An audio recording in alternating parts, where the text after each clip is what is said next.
Okay, I can hardly wait to show you my Christmas tree this year. It is so fun, and I'm absolutely in love with it. And Arlo, the dog, likes it too. Arlo, do you like the tree? Yes, he does. I just don't like the hat. But this is the Santa hat. But we just had to, Arlo. We had to dress you up. This is Judy from Twigs and Vines, and she and her elves worked their magic on my house this year, and it's just so cool. I'm just so happy with it. Thank you so much. It was really fun to do, and lucky I had a lot of elves because this tree is 20 feet tall. It is. It's from Whispering Pines Tree Farm. Oh. Dave and his crew, you know, they do a great job there. So if you're looking for a big tree, that's a good place to get one. Just gorgeous. Yeah, it is. Yes. So the theme of the year this year was, I found this pillow and I fell in love with it because we grew up with a Woody wagon when I was a kid. So it's a kind of a vintage 50s kind of theme, 50s, 60s, yeah. Warm, natural fabrics. It was just, so when you showed us that pillow, I knew exactly what to do. We knew do snow, we did these beautiful snowy garlands through your tree. This is an artificial garland that's just wrapped through, and because the tree is so big and there's so many open spaces, that was a way to fill it and just give a big impact. You also assigned me, you said, no, none of the little lights. Go get those great kind of the bigger lights, C9s. Very retro. They look with so the bigger cool. bulbs, because that's what we all used. And it really added to this tree being so big. I think it really added. If we had to use the little white mini lights like we did last year, it just wouldn't have cut it. Totally agree. Ice skates are really popular this year, and you sell these at the shop. Maybe you guys even have some at home, but why not hang some of the little kids' ice skates from the tree instead of an ornament? Just change the laces to red and just hang them on the tree. You have to find a heavy enough branch, and it just adds a lot. And then we put the birch branches in. Again, picking up the white, picking up the natural feel. And then one of my favorite things was the little frame pictures. So she sent me on a task. She said, go through your pictures and find pictures from Christmas past. And I was down in the basement, and it was so fun. There were a lot of tears shed, and then you guys just put them into frames, and then you put the dates on them? That's right.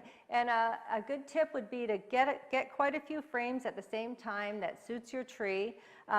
Get the numbers put on them, have them packed with your Christmas ornaments, and each year, you know, add another one. And if you have enough of the frames, it keeps the continuity of the tree.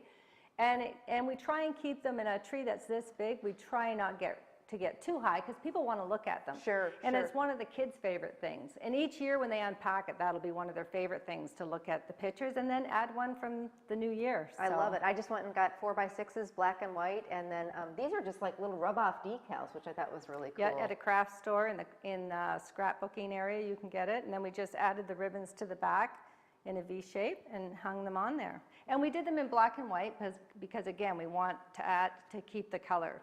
So let's talk about securing some of these things to a tree. You know, you've got a tip for that. Yes, this is like a must-have. This is like a little thin wired garland, and we use it for everything. We used it for the birch, we used it for the skates. You can put your ornaments on, you can tie your lights, and it just blends into the tree. It's really inexpensive. I think we sell it for, I think it's $2.95, and there's 25 feet on here.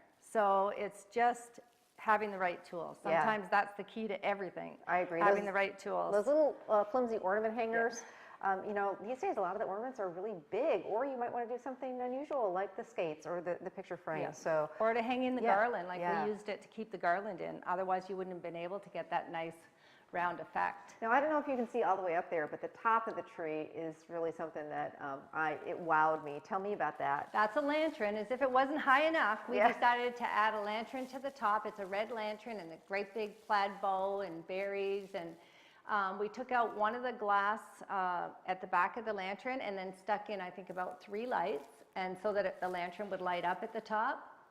And it just suits the theme, and I thought it just looked really different, something really unique. Now the other thing is I grew up with a flocked tree.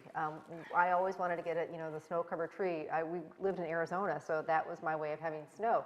You actually, you can just get it in a can. Yeah, just buy it. You can get it at any store. I think we used 5 cans of spray on this tree, and we just sprayed. It gives that beautiful white on the edges, and it really makes a big difference. I think it looks fabulous. And it's fun to do. Really, and the kids really like to do that too. I love every part of it. I love it. I love all the little touches. I love the bow this in my living room on the lamp, which is another fun little touch. And then a great little centerpiece for my coffee table, just carrying that snow and the birch and the pine cones in there. Great job. Lovely Thank you. job. And if you are looking for some decorating help, Twigs and Vines in Appleton, Judy will be happy to help you out. So Definitely. love it. Happy Absolutely. holidays. Well, later in the week, we're going to check out my kitchen, my dining room, and a whole lot more. So lots more fun still to come.